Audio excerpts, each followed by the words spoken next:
So the recall effort over Governor Newsom in California hitting a major milestone. Organizers now claiming they have gathered more than 1.5 million signatures that are needed, by the way. 1.5 is the marker you need to get to trigger a special election.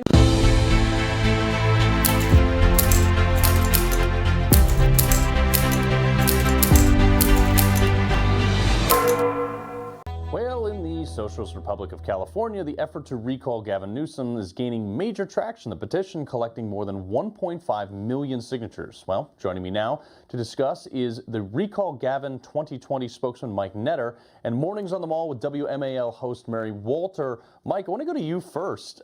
This petition is very close to triggering. Well, actually, you're at the recall election now. Do you think it's going to happen? Do you think it's going to be just another political flop? I noticed the GOP just threw in some money to it.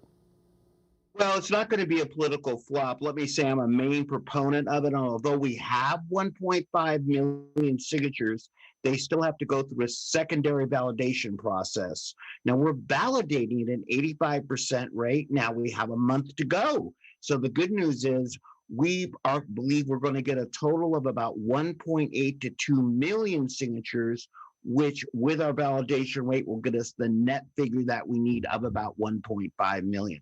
More than 1.5 million signatures that are needed, by the way. 1.5 is the marker you need to get to trigger a special election. William LaJeunesse live in L.A. to take us through that today. Hey, William, good morning. Hey, Bill, think about this as two elections. A majority of voters must first remove the governor. Then in a second vote, they pick a replacement.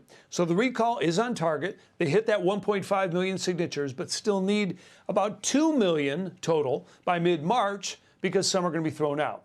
So last week, the campaign got what needed most, money, $400 grand from the state and national GOP.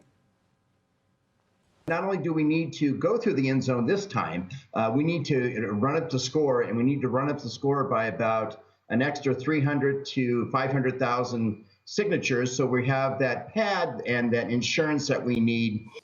Yeah, well, you know, Mary, it's really weird. All of a sudden, the Democrats are into this signature verification thing. It's like, where was that? I don't know, in November? What do you think?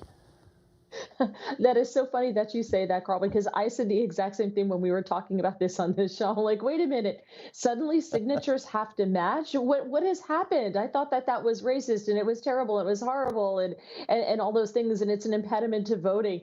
It's so funny, but I agree. I think that this is going somewhere, and I think we need to look at what's happening in this country. Americans are starting to hold their politicians accountable, and I love it, and it's about time, because for so long, these people just get reelected because they're the incumbent and the name sounds familiar, or because they have a D after their name or an R after their name, and they never had to perform. They never had to do anything. We actually now want our representatives to represent us. And so I think this is all a great thing that's happening, and especially in California, amazing. I love it. He'll probably be replaced by another Democrat, but still, it's great.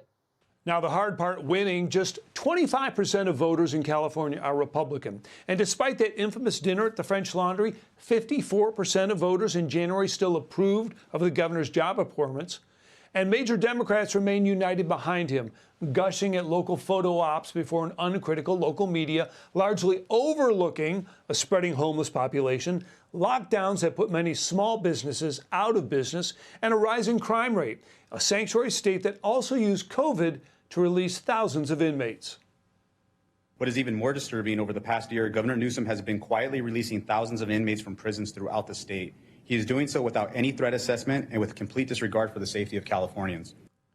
So here's how the recall would work. Voters get two questions. One, the recall, up or down. If a majority say yes, then that second vote becomes relevant, and the candidate with the most votes wins and becomes governor 10 days later, Bill. You talk about some of the things that are getting him recalled that really are going to be resonating on the ballot for you.